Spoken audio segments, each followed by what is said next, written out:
Vamos abrir a Bíblia, a palavra do Senhor mais uma vez, agora no texto que será exposto, livro do profeta Jonas, capítulo 1. Vamos ler todo o capítulo 1, mas o que nós vamos expor nesta noite está em todo o contexto do livro que narra essa experiência do profeta Jonas. Livro do profeta Jonas, capítulo 1. Os irmãos abram a palavra do Senhor, por favor, mantenha a palavra de Deus aberta, para que então a palavra, por meio do Espírito Santo, venha a falar ao nosso coração. Jonas capítulo 1, os que encontraram digam amém. Veio a palavra do Senhor a Jonas, filho de Amitai, dizendo: dispõe-te, vai à grande cidade de Nínive e clama contra ela, porque a sua malícia subiu até mim. Jonas se dispôs, mas para fugir da presença do Senhor, para Tarsis. E tendo descido a Jope, achou um navio que ia para Tarsis. Pagou, pois, a sua passagem e embarcou nele, para ir com eles para Tarsis, para longe da presença do Senhor. Mas o Senhor lançou sobre o mar um forte vento, e fez-se no mar uma grande tempestade, e o navio estava a ponto de se despedaçar. Então os marinheiros, cheios de medo, clamavam cada um ao seu Deus, e lançavam ao mar a carga que estava no navio, para o aliviarem do peso dela. Jonas, porém, havia descido ao porão e se deitado, e dormia profundamente. Chegou-se a ele o mestre do navio, e lhe disse: que se passa contigo? Agarrado no sono? Levanta-te, invoca o teu Deus, talvez assim esse Deus se lembre de nós, para que não pereçamos. E diziam uns aos outros: vinde e lancemos sortes, para que saibamos por causa de quem nos sobreveio este mal. E lançaram sortes, e a sorte caiu sobre Jonas. E então lhe disseram: declara-nos agora por causa de quem nos sobreveio este mal. Que ocupação é a tua? De onde vens? Qual é a tua terra? E de que povo és tu? E ele lhes respondeu: sou hebreu. Tema ao Senhor, o Deus do céu, que fez o mar e a terra. Então os homens ficaram possuídos de grande temor e lhe disseram: que é isto que fizeste? Pois sabiam os homens que ele fugia da presença do Senhor, porque lhe havia declarado. Disseram-lhe: que te faremos para que o mar se nos acalme? Porque o mar ia se tornando cada vez mais tempestuoso. Respondeu-lhe: tomai-me e lançai-me ao mar, e o mar se aquietará, porque eu sei, por minha causa vos sobreveio esta grande tempestade. Entretanto, os homens remavam, esforçando-se para alcançar a terra, mas não podiam, porque o mar se ia tornando cada vez mais tempestuoso contra eles. Então clamaram ao Senhor e disseram: ah, Senhor, rogamos-te que não pereçamos por causa da vida deste homem, e não faças cair sobre nós este sangue, quanto a nós, inocente, porque tu, Senhor, fizeste como te aprouve. E levantaram a Jonas e o lançaram no mar, e cessou o mar da sua fúria. Temeram, pois, estes homens em extremo ao Senhor, e ofereceram sacrifícios ao Senhor, e fizeram votos. Deparou o Senhor um grande peixe, para que tragasse a Jonas, e esteve Jonas 3 dias e 3 noites no ventre do peixe. Meus irmãos, eu quero refletir com os amados sobre o tema que é uma pergunta. Uma pergunta que nós devemos continuamente estar fazendo para entender, irmãos, qual tem sido o nosso envolvimento em missões. E a pergunta está aqui, os irmãos provavelmente já viram desde o início do culto, desde o momento em que entraram aqui na igreja. E a pergunta é: em qual embarcação estamos navegando? A história de Jonas, irmãos, é a história de um profeta. E um profeta era aquele que Deus chamava para ser porta-voz dos céus na terra. Jonas foi um profeta, irmãos, num período em que Israel tinha o que nós chamamos do reino dividido. Jonas foi levantado para profetizar no Reino do Norte.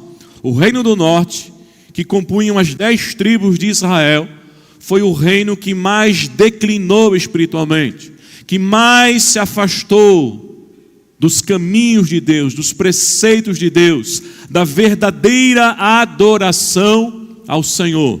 Jonas exerceu o seu ministério, irmãos, por volta do ano 793 a 753 a.C., no reinado de Joroboão II.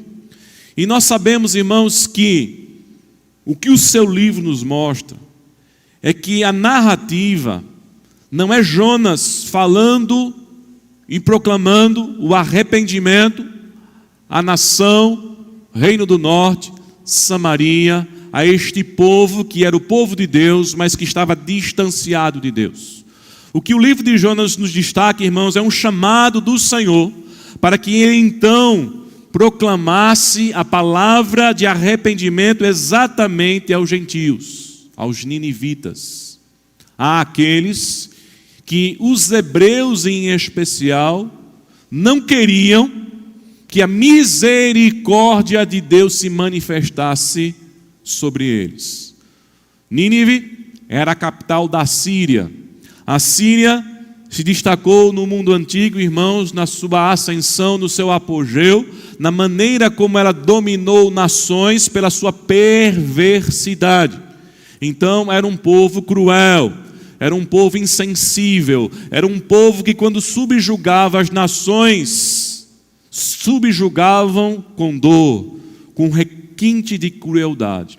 Então, irmãos, esta nação, aos olhos das outras nações, e não foi diferente quando Israel começou a saber como os ninivitas, como os assírios conquistavam suas nações, era uma nação odiada. Era uma nação em que você olhava e os sentimentos que ela despertava eram muito mais de que Deus deveria manifestar juízo, de que Deus deveria aniquilar este povo, de que Deus deveria intervir para acabar com estes perversos, do que usar da sua bondade e da sua misericórdia.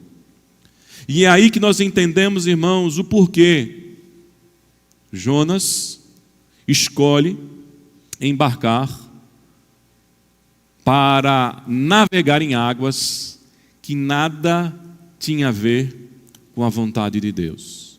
E Jonas, irmãos, nos chama a essa reflexão: em quais águas ou em qual embarcação nós estamos navegando, nós estamos direcionando a nossa vida. Nós estamos navegando segundo o chamado de Deus em nossas vidas, não importa para que direção Deus está nos levando, não importa para quem Deus quer que nós preguemos a sua palavra, não importa para onde o Senhor quer que nós anunciemos o ano aceitável da sua glória, da sua majestade, ou como Jonas, irmãos, talvez nós estamos escolhendo a quem pregar, a quem anunciar, segundo os nossos olhos, segundo aquilo que nós achamos que é o merecimento daquele que tem ou não que ouvir o Evangelho de Deus. Quando nós paramos para refletir, irmãos, em qual embarcação nós estamos dando rumo à nossa caminhada, à nossa existência, nós temos que entender, irmãos, que o livro do profeta Jonas é um livro que nos exorta a fazermos exatamente aquilo que ele, a não fazermos, melhor dizendo, aquilo que ele fez, a caminharmos num caminho contrário. Jonas, apesar de profeta, um homem preparado e um homem chamado, foi um homem que aqui nesse episódio claramente estava na contramão da vontade de Deus. E uma igreja, irmãos, quando ela está na contramão da vontade de Deus, em que ela não está anunciando, em que ela não está obedecendo o seu chamado, esta igreja perde a razão da sua própria existência. Ela pode se reunir, ela pode fazer grandes programações, ela pode fazer grandes ajuntamentos, ela pode promover ambientes e festividades extremamente agradáveis, mas ela não estará sendo aprovada pelo próprio Deus. Então, meus amados irmãos, o que eu queria refletir nesta noite é que a embarcação que Jonas se enveredou foi justamente a embarcação da indiferença. E não tem coisa pior, irmãos, para missões do que um coração indiferente. Do que pessoas que se reúnem e o que está acontecendo lá fora parece que não tem nada a ver conosco, parece que não é a nossa responsabilidade.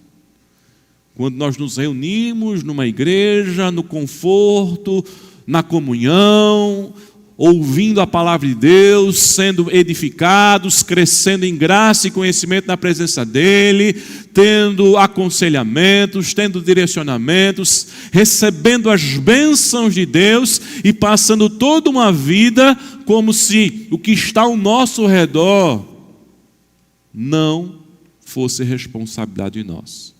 Portanto, queridos, eu quero nesta noite, a partir principalmente aqui do capítulo 1, mas dentro do contexto de todo o livro, falar a respeito do porquê a embarcação que Jonas tomou, que é a embarcação da indiferença, ela é extremamente perigosa e contrária a missões. Em primeiro lugar, irmãos, a embarcação da indiferença nos faz navegar em águas perigosas. Olha para o versículo 4 e olha para o versículo 5. O versículo 4, irmãos, mostra que Jonas, sem obedecer o seu chamado, dando um rumo segundo o seu coração, navegando para aquilo que estava mais de acordo com aquilo que ele achava que era o melhor para a sua vida, o que acontece? O verso 4 vai dizer: o Senhor levantou um forte vento e fez-se no mar uma grande tempestade, e o navio estava a ponto de se despedaçar.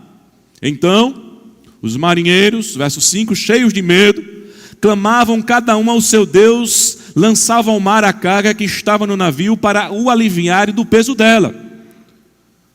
Mas, meus irmãos, veja o que é a indiferença. O verso 5 se encerra dizendo o seguinte: e Jonas, que havia descido ao porão e se deitado, o que é que ele fazia, irmãos? Dormia, e o texto diz profundamente. Jonas, irmãos, fugindo da presença de Deus, se aquietou, achou que estava fazendo a melhor coisa da vida dele. Como pode alguém ter paz no coração quando está indo no caminho contrário ao chamado de Deus?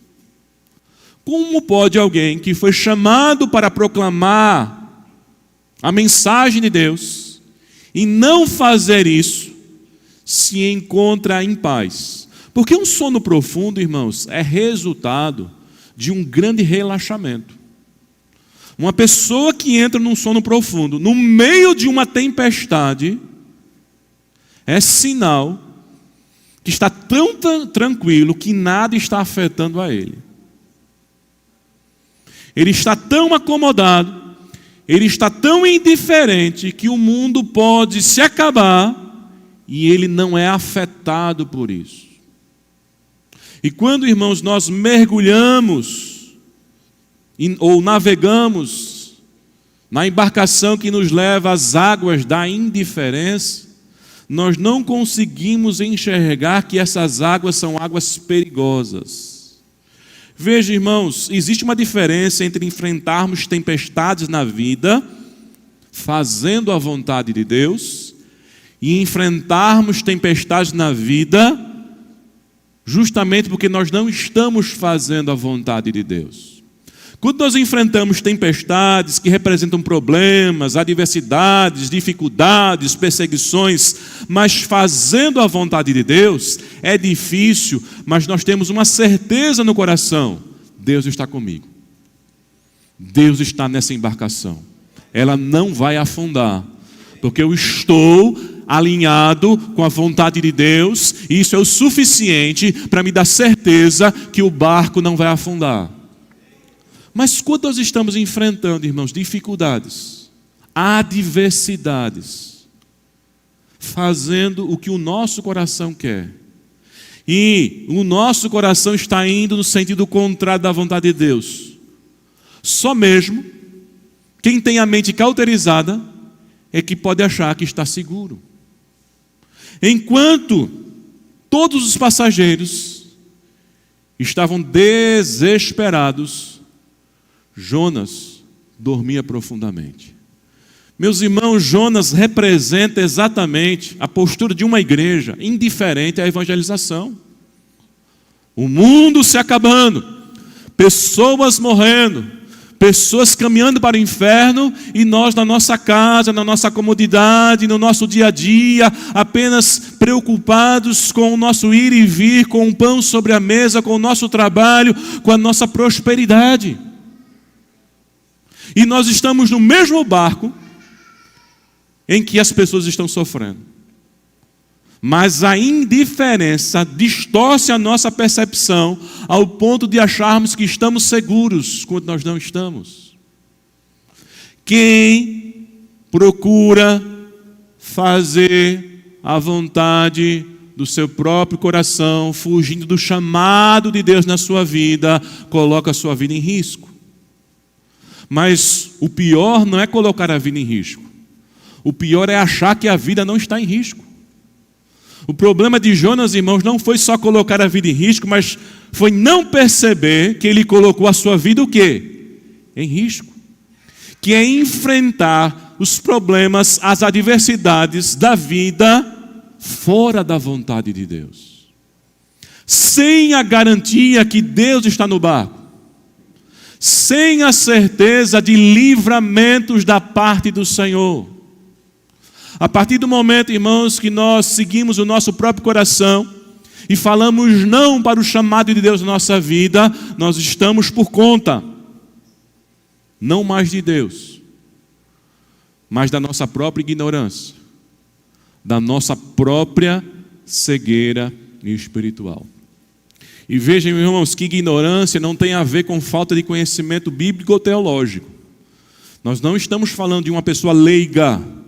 Nós estamos falando de um profeta que passou pela escola de profeta, que tinha preparo, que outrora foi usado por Deus para falar da palavra do Senhor, que ouvia a voz de Deus. Porque o texto aqui do capítulo 1 começa dizendo: veio a palavra de Deus a Jonas. Deus falava com Jonas. Mas Jonas queria ouvir o Senhor. Deus continua falando com a sua igreja. Mas nós estamos ouvindo a voz de Deus. Cada culto de missões, irmãos, é Deus bradando aos ouvidos do nosso coração que nós temos que pregar o Evangelho de Cristo, que nós temos que anunciar. Não é mais uma programação para a gente fazer algo diferente no mês. Tem gente que já vai vendo o culto de missões como uma programação a mais, diferente, para tornar mais dinâmico as programações da igreja. Não, irmãos. Quando nós passamos todos os meses e separamos um domingo para falar especificamente de missões, é Deus querendo nos despertar, querendo nos acordar. Porque muitas vezes, queridos, nós estamos como Jonas, o sono da indiferença. E o sono da indiferença, irmãos, de muitos corações é profundo. É aquele sono que nos faz não mais vermos a dor, o sofrimento e os perigos. Porque, irmãos, não só aqueles que estavam clamando estavam em perigo, mas o próprio Jonas. Todos estavam em perigos. O ímpio estava percebendo que estava em perigo. E o profeta não percebia que estava em perigo. Será que nós percebemos, irmãos? Quantas coisas estamos passando na nossa caminhada? Mas em segundo lugar, irmãos, a embarcação nas águas da indiferença nos faz navegar por águas que petrificam o nosso coração. Quanto mais a gente mergulhar na indiferença, mais duro o nosso coração vai ficar. Quanto mais eu me afasto das coisas de Deus, quanto mais eu procuro fazer a vontade do meu coração, quanto mais eu procuro me agradar a mim mesmo, mais insensível eu fico para as coisas de Deus. Não pense você que você pode dar uma voltinha e daqui a pouco eu volto. Eu era tão fervoroso com as coisas de Deus, mas eu resolvi dar um tempo, para me reorganizar e daqui a pouco eu volto. Não tem essa volta, irmãos. O pecado, o mundo e as coisas que jazem no maligno só tem uma função: nos tornar cada vez mais indiferentes às coisas de Deus e ao chamado de Deus na nossa vida. Olha para o versículo 6, irmãos. Jonas precisou ser despertado, porque por si só ele não acordaria. Por mais que o barco balançasse, por mais que os gritos das pessoas em desespero aumentassem, ele não acordaria. E aí diz o verso 6, que o mestre do navio lhe disse: irmãos, quando o ímpio tem que sacudir a igreja, é sinal que nós mergulhamos numa profunda indiferença para com o chamado de Deus na nossa vida. O mestre do navio.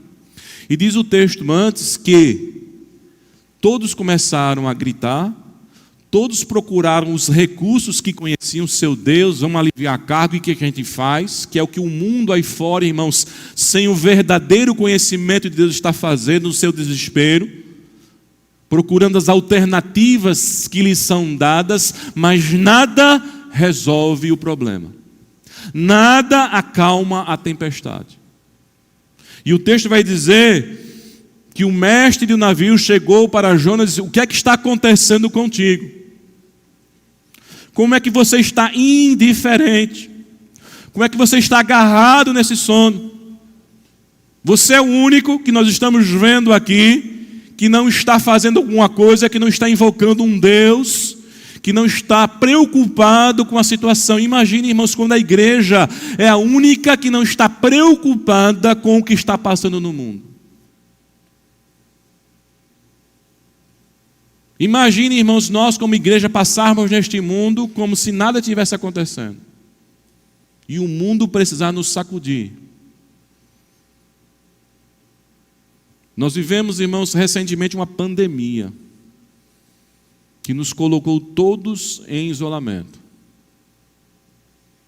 E naquele momento, irmãos, eu vi quantas pessoas desesperadas diante da morte, que bateu a porta de uma forma veemente das pessoas, que mostrou a nossa fragilidade, e foi a grande oportunidade da igreja dizer: existe um Deus Todo-Poderoso, que salva, que liberta, que cura. Apesar do barco estar balançando, se nós crermos no Senhor, Ele vai sustentar esse barco. Mas o que aconteceu, irmãos? Muitos na pandemia aproveitaram para fugir da igreja. A expectativa no coração, irmãos, quando se liberou, era que as pessoas corressem para a igreja, que as pessoas tivessem saudade da igreja, mas não, as pessoas estavam com saudade de ir à praia, as pessoas estavam com saudade de tirar férias, as pessoas estavam com saudade de carnaval, de São João e de tantas atividades, mas não estavam com saudade de Deus e de estar na casa do Senhor. O que é isso, irmão, senão a mais profunda indiferença? Não existe uma tempestade, não existe uma tragédia, não existe um acontecimento ruim que venha sobre nós, sobre a permissão de Deus, que Deus não tem um propósito.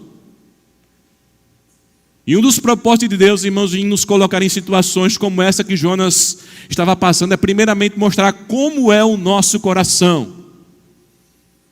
Como é fácil falar que servimos ao Senhor, mas na prática fugirmos quando a coisa não é do jeito que a gente quer, do jeito que nos agrada. Quando Deus começa a rasgar os nossos planos, os nossos projetos, mostrar um caminho que a gente não queria enxergar. O caminho de proclamar a salvação aos ninivitas era um caminho que Jonas não queria ter na sua vida. Jonas conhecendo a Deus, e a gente vai ver lá no capítulo 4, no final, que é isso que ele vai dizer. É isso que ele vai choramingar. Jonas conhecia o Deus que ele servia. Ele sabia que Deus é Deus de juízo, mas é Deus também de misericórdia. Que Ele pune, mas é capaz de perdoar aquele que se arrepende. E sobre a possibilidade do arrependimento dos ninivitas, Jonas, o que é que fez? Fugiu do seu chamado.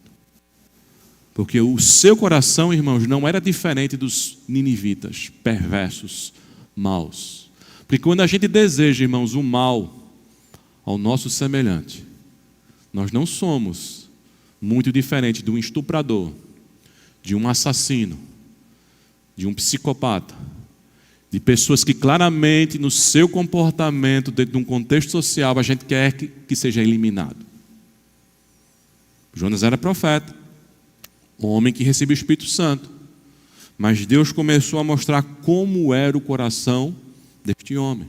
E Jonas aqui, irmãos, está representando o próprio povo de Deus. E muitas vezes representando nós como igreja do Senhor Jesus Cristo em meio às nossas indiferenças. Imagine você passar 5 anos numa universidade e nunca falar de Jesus, porque a sua preocupação era só o seu diploma para ir trabalhar. Você passar 10, 15 anos numa empresa e ninguém nem saber que você é evangélico porque você foi um agente secreto.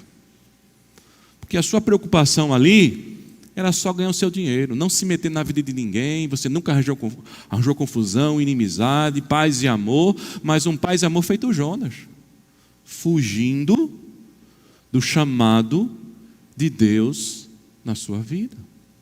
Navegando por águas perigosas, navegando por águas que petrificam, endurecem cada vez mais o coração. Se existe uma coisa, irmãos, que a nossa zona de conforto produz em nós, é cada vez mais inércia. O que é confortável, irmãos, nós não queremos abandonar. O que é cômodo, a gente não quer abandonar. Nós não queremos, irmãos, problemas, nós não queremos sacrifícios, nós não queremos abrir mão de coisas que nos são agradáveis. Só que, quando nós fazemos isso, irmãos, ao invés de acharmos que a nossa vida está segura, pelo contrário, a nossa vida poderá estar em risco, porque nós estamos exatamente fazendo o contrário da vontade de Deus. E veja como Jonas, irmãos, tem consciência. O verso 6 ele é despertado. O verso 6 ele é questionado. O verso 6 ele é desafiado. E qual é a resposta de Jonas? Verso 9. Eu sou hebreu. Eu temo ao Senhor. Eu conheço o Deus verdadeiro. Jonas, quando fala, veja a expressão que ele usa: o Deus do céu, que fez o mar e a terra. Essa é uma expressão, irmãos, usada pelos hebreus para dizer o que domina sobre tudo, o que é Senhor de tudo, o que manda em tudo, o que governa tudo. Os outros conheciam o Deus da lua, o Deus não sei das quantas, um Deus tão reduzido, e Jonas diz: eu conheço o Deus verdadeiro, o Criador do universo, o sustentador do universo. Por isso que nós vamos entender, irmãos, a perplexidade dos homens quando eles vão dizer: o que foi que tu fizestes? Porque o texto diz: eu temo esse Deus e eu estou fugindo desse Deus. O ímpio olhou para aquilo que Jonas está fazendo e disse: que loucura é essa? Fugir do chamado de Deus. O ímpio está dizendo: misericórdia. Como é que você pode não ouvir a voz de Deus? Ou melhor dizendo, ouvir a voz de Deus e não obedecer à voz de Deus? O ímpio revelando mais temor no coração do que o profeta. E quantas vezes, irmãos, são os ímpios que nos exortam? Deus usa os ímpios para mostrar a nossa cegueira, aonde nós estamos mergulhando. A indiferença, irmãos, é o esvaziamento de todo o sentimento em nosso coração em relação às situações que estão ao nosso redor. A indiferença, irmãos, é um grau de egoísmo tão grande que a preocupação se volta única e exclusivamente para nós mesmos. Se eu estou bem, se eu estou seguro, se eu estou alimentado, se eu durmo bem, o resto não me interessa. Quem não dorme, quem não está seguro, quem não está alimentado, não me interessa. É um ato de egoísmo. É a mais profunda falta, irmãos, de empatia com a dor do outro. Um escritor francês chamado Charles Favart, ele disse que a indiferença é o sono da alma. É quando aquilo que de mais precioso que nós temos, irmãos, morre. Não mais nos impulsiona. Mas em terceiro lugar, irmãos, a embarcação nas águas da indiferença nos faz navegar por águas que nos distanciam ainda mais da vontade de Deus. Quanto mais você acha que pode dar um tempo para Deus, quanto mais você acha que pode procrastinar a vontade de Deus na sua vida e se ocupar com outras coisas, você está se afastando de Deus. Você não parou ali e Deus também parou e está te esperando. Não. Deus é dinâmico. As coisas continuam. É você que está se afastando dele.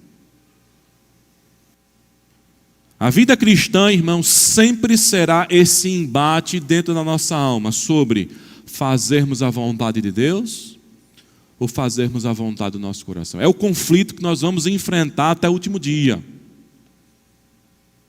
Às vezes nós queremos ter paz desse conflito fazendo a nossa vontade. Pronto, fiz uma escolha, fazer a minha vontade. E tem gente, eu já vi, irmãos, muitas pessoas chegarem e dizer, pastor, eu tenho um cargo na igreja, mas eu estou namorando uma pessoa lá fora que é ímpia. Então, para não dar um mau testemunho, está aqui o meu cargo e eu vou seguir o meu coração. E ela acha que fazendo isso, ela está fazendo uma grande coisa. Quando na verdade ela está assinando a sentença dela de afastamento dos caminhos do Senhor. Jonas, irmãos, quando se dispõe não para fazer a vontade de Deus, mas para fugir da vontade de Deus, geograficamente e espiritualmente ele se distancia dessa vontade. Deus diz para Jonas, quero que você se disponha e vá a Nínive.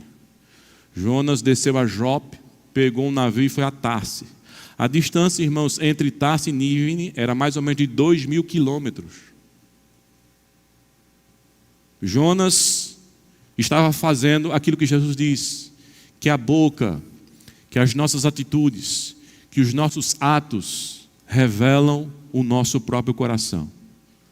Quando ele vai se distanciando geograficamente de Nínive, ele está dizendo, Senhor, estou me distanciando de Ti, do Teu querer, da Tua vontade. Jonas se dispõe, irmãos, para não fazer a vontade de Deus. E é por isso, irmãos, que Jonas se torna o profeta mais contraditório que existe na Bíblia.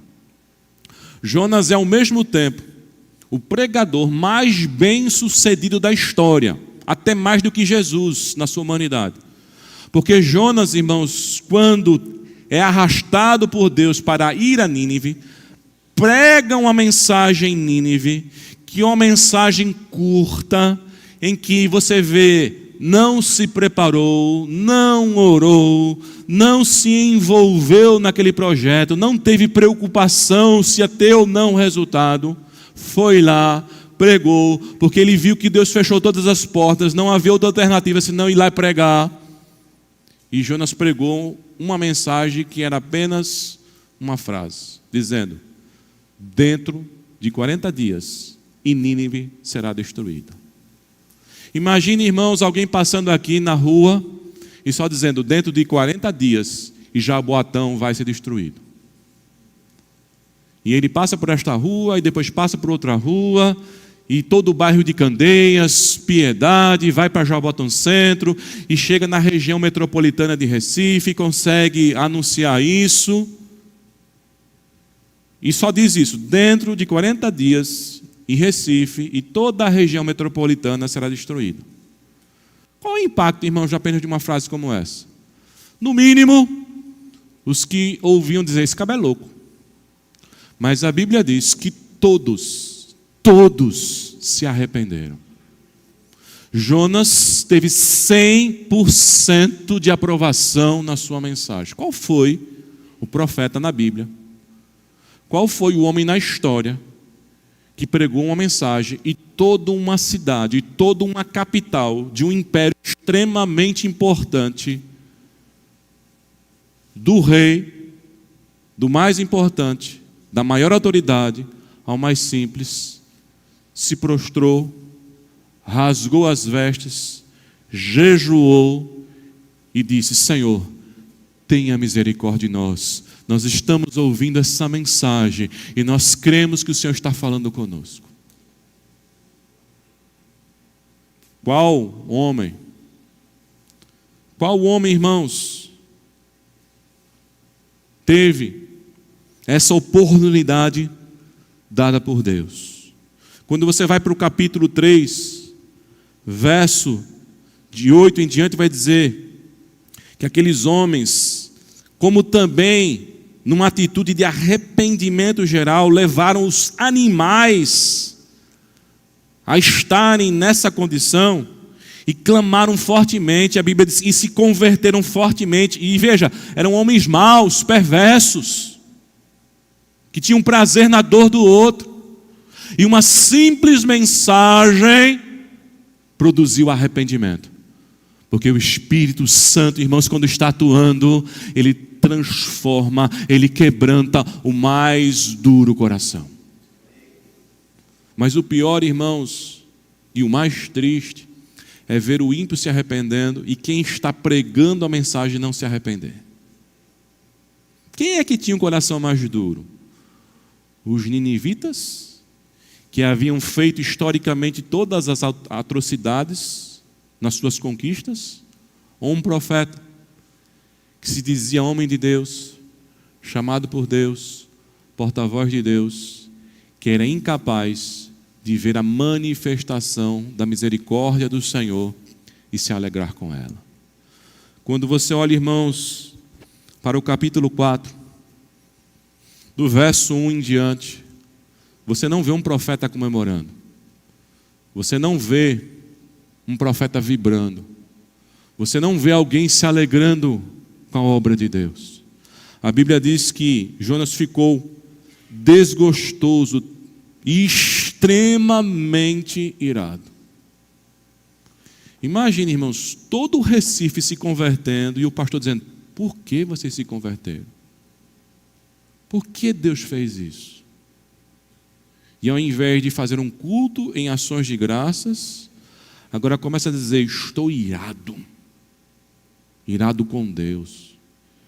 Olha o verso 2. A oração que Jonas faz. Só pode ser uma oração, irmãos, de uma mente presa na indiferença. Jonas orou ao Senhor e disse: ah, Senhor, não foi isso que eu disse? Estando ainda em minha terra? Por isso me adiantei e fugi para Tarse, pois sabia que és Deus clemente e misericordioso e tardio em irar-se e grande benignidade e que te arrependes do mal. Jonas está irado com Deus porque Deus é Deus de misericórdia. Jonas está extremamente frustrado porque Deus perdoou o pecado. Jonas, irmãos, é o tipo de pessoa que quer o perdão, mas não quer exercer o perdão. Jonas era o tipo de pessoa, irmãos, como dizia Spurgeon. Tem muita gente que quando faz a oração do Pai Nosso está assinando a sua própria sentença de morte. Perdoa-nos as nossas dívidas, assim como nós temos perdoado aqueles que nos devem. Jonas queria o perdão na sua vida, mas não queria perdoar Nínive. Como podemos proclamar o amor de Deus, irmãos, se o nosso coração é cheio de mágoa, de ressentimento? Quando a gente vai entendendo por que nós estamos acomodados, por que nós estamos mergulhando na indiferença, porque a nossa alma está profundamente afetada pelo pecado, por emoções que nós alimentamos dentro de nós e que foi nos fazendo indiferentes. Mágoas, ressentimentos, na nossa visão isso é injusto, não é para ser desse jeito, a gente vai guardando, a gente não fala nada, porque a gente aprendeu, a não expressar isso diante de Deus, só que Deus está vendo. Tudo que a gente acumula dentro do nosso coração, por mais que a gente não verbalize com medo, num senso religioso, que isso não se fala para Deus, isso não se diz, porque desde pequeno eu aprendi, minha mãe me repreendia, meu pai me repreendia, mas o coração está cheio de mágoa. E Deus está vendo. E sabe o que Deus faz, irmãos? Cria situações para mostrar qual de fato é a nossa verdadeira espiritualidade. A espiritualidade de Jonas, irmãos, era reprovada. Porque a indiferença, irmãos, a gente pode perceber. Talvez você não diga, mas o nosso comportamento está falando. Quando nós estamos indiferentes, irmãos, nós não oramos pelos perdidos. A gente pode ver aqui mensagens, quando teve o dia que todo ano comemora da perseguição da igreja perseguida, e a gente vê aquelas atrocidades acontecendo com a igreja, e a gente não está nem aí. Terminou o culto, a gente vai comer o nosso lanche, e não estamos nem aí.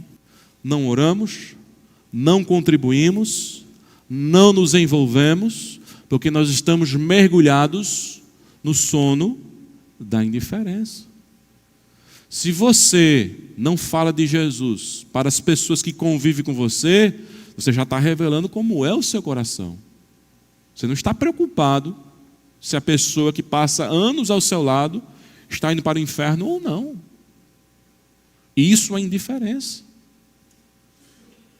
Isso é terrível. Isso atrapalha, irmãos, missões. Mas em quarto e último lugar, irmãos, a embarcação nas águas de indiferença só nos trazem consequências sérias. Veja em Jonas. Primeiro, a gente perde o foco de Deus. Capítulo 1, verso 1, a palavra para Jonas é: disponha o teu coração e vai a Nínive. E o verso 2 vai dizer: Jonas se dispôs para fugir da presença de Deus.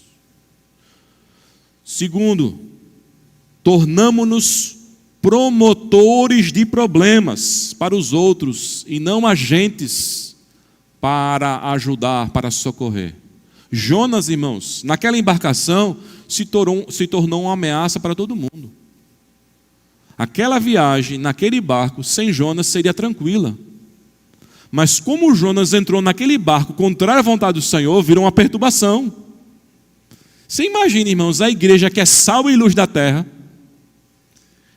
se tornar a grande responsável pelas problemáticas deste mundo.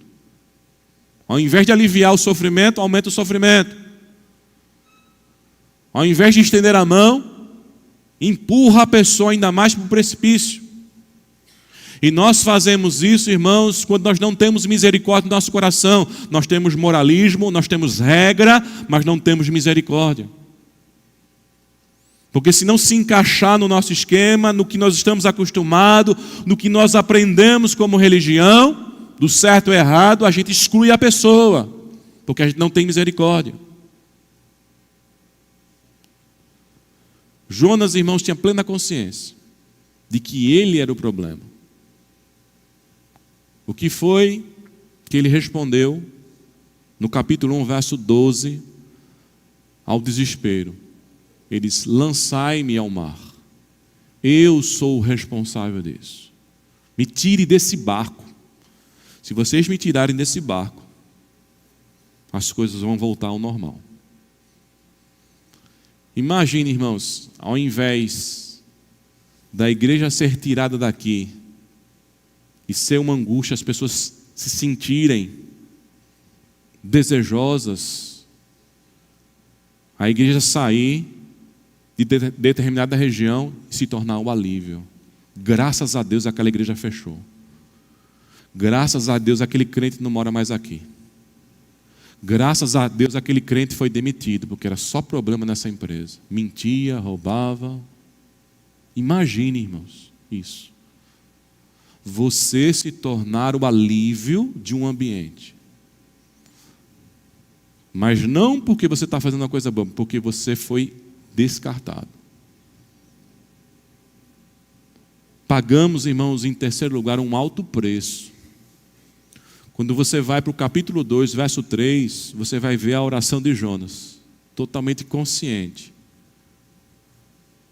de que tudo o que estava acontecendo com a sua vida era resultado da maldade do seu coração. Ele vai dizer: pois me lançaste no profundo, no coração dos mares, e a corrente das águas me cercou. Todas as tuas ondas e as tuas vagas passaram por cima de mim. Então eu disse: lançado estou diante dos teus olhos. Tornarei porventura a ver o teu santo templo? Jonas está dizendo: será que eu vou viver ainda para adorar a Deus em vida? Para ver a casa do Senhor? Porque imagine, irmãos, você no fundo do mar, no ventre de um grande peixe. Qual é a perspectiva que você vai ter naquele exato momento que haverá socorro, salvação, que você vai sair dali? Se tivesse jogado simplesmente no mar, em alto mar, você já era um desespero. E ainda ser engolido por um grande peixe.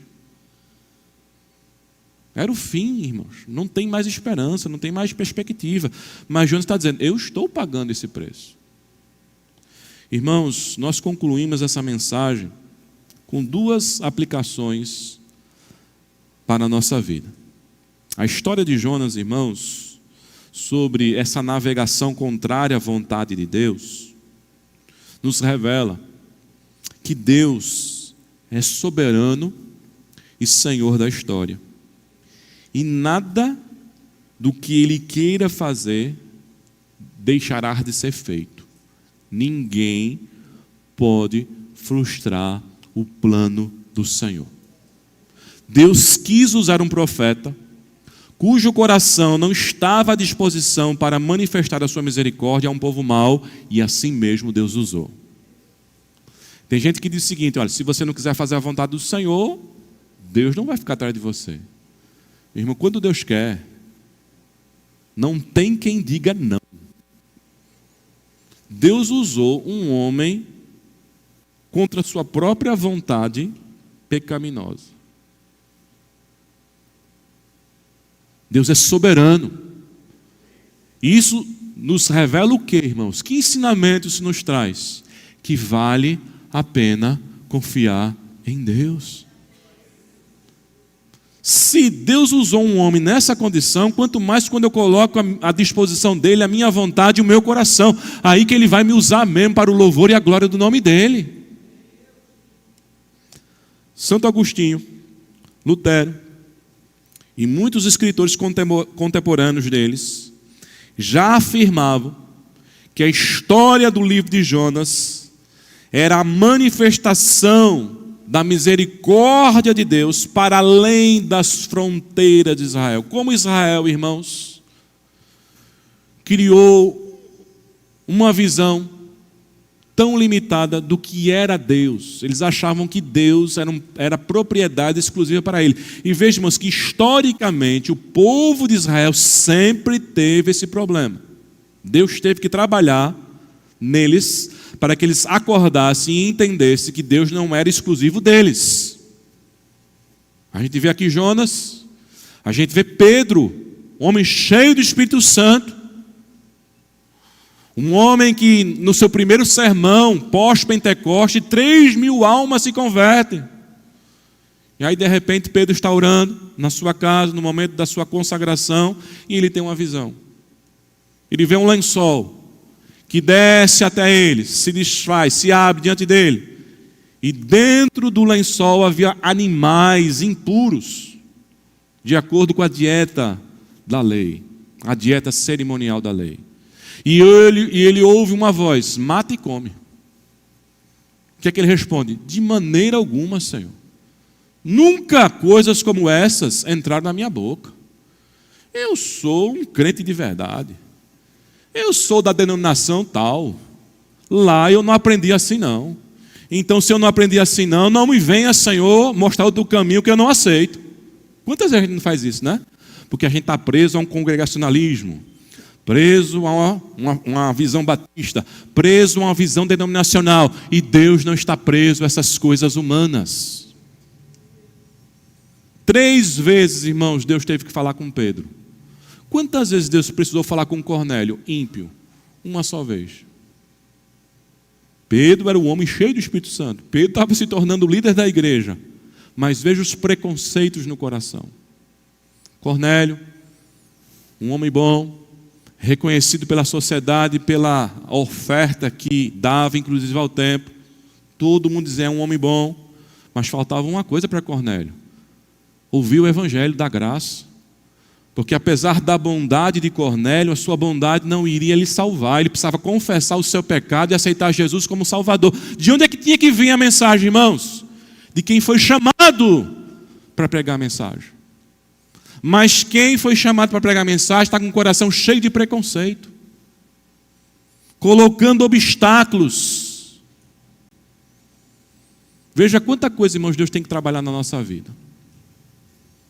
Quanta coisa Deus tem que trabalhar na nossa vida, para que nós entendamos que a maneira como Deus manifesta a sua misericórdia é a maneira como Ele quer manifestar. O que é que Paulo falou, irmãos, em Romanos 9,15? Trazendo uma declaração que o próprio Deus havia dado a Moisés, quando Moisés estava sendo o intercessor junto a Faraó. Paulo diz que Deus afirmou, lembrou isso: terei misericórdia de quem me aprover ter misericórdia. Misericórdia de Deus, irmãos, não é uma escolha nossa. Não somos nós que temos que dizer, Senhor, tenha misericórdia desse e não tenha desse daqui não. Salva aquele e bota aquele ali no inferno. A igreja não foi chamada para fazer isso. E nós estamos muitas vezes fazendo isso, não é? A igreja foi chamada para pregar o evangelho. Como a misericórdia e o juízo de Deus vão se manifestar, é Ele que vai fazer. É Ele que age. Quando Ele quer salvar aqueles que nós achamos que não merecem ser salvos, Ele vai salvar, queiramos ou não. É isso que Deus faz. É isso que Deus fez através de Jonas. Mas a segunda coisa, irmãos, que nós aprendemos aqui é que apesar de Deus ser Senhor absoluto sobre todas as coisas e faz como lhe apraz, e ninguém pode frustrar os seus planos, mesmo tentando frustrar, não frustra, Ele não nos isenta das nossas responsabilidades. Jonas foi usado, mas no final acaba infeliz e sendo exortado por Deus a respeito das intenções do seu próprio coração. Por quê, irmãos? Para Jonas, uma planta era mais importante do que homens, mulheres e crianças. Porque Deus fez, lá no capítulo 4, crescer uma árvore, deu sombra para Jonas, Jonas se abrigou, e no outro dia um verme vai e come, e Jonas fica com pena da planta. O que é que Deus vai dizer? Capítulo 4, versos 10 e 11. Tens compaixão da planta que não te custou trabalho, o qual não fizeste crescer, que uma noite nasceu e na outra pereceu. Não hei de eu ter compaixão da grande cidade de Nínive, em que há mais de 120 mil pessoas que não sabem discernir entre a mão direita e a mão esquerda, e também muitos animais. E assim encerra o livro de Jonas, irmãos. E assim encerra o livro de Jonas. O que é que Deus está falando, irmãos? que uma das coisas que tem atrapalhado o nosso envolvimento com missões, que também tem sido o conteúdo da nossa indiferença, são os nossos valores. Nós estamos vivendo uma época, irmãos, em que animais têm mais valor do que pessoas. E aí a gente pensa, não, lá fora, não, dentro da igreja. Tem gente que gasta mais com o seu cachorrinho, com o seu gatinho, e tem que tratar bem, do que com missões. É plano de saúde, é veterinário, é não sei quantas coisas. Aí você vai ver, quanto é que eu dou para missões? Quanto é que eu pago com o meu cachorro? E quanto é que eu dou para missões para que uma alma seja alcançada? A Bíblia diz, irmãos, que nós temos que cuidar da criação. Nós somos mordomos. Mas entenda, a coisa mais importante para Deus são pessoas. João disse, porque Deus amou o mundo. Pessoas. Ali não tem animais. Deus preserva os animais, como está aqui no texto. Mas Jonas estava com mais cuidado de outros seres vivos do que aqueles a quem Cristo morreu na cruz do Calvário.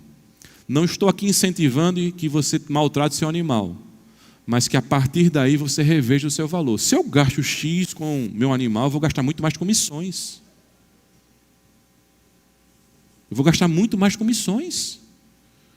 Eu vou gastar com aquilo que é mais importante que isso aqui. Porque se isso aqui te tornou mais caro para mim, é porque é mais importante do que o chamado de Deus na minha vida. Meus irmãos, que Deus aplique a sua palavra em nossa mente e em nosso coração. Curve sua cabeça e vamos orar.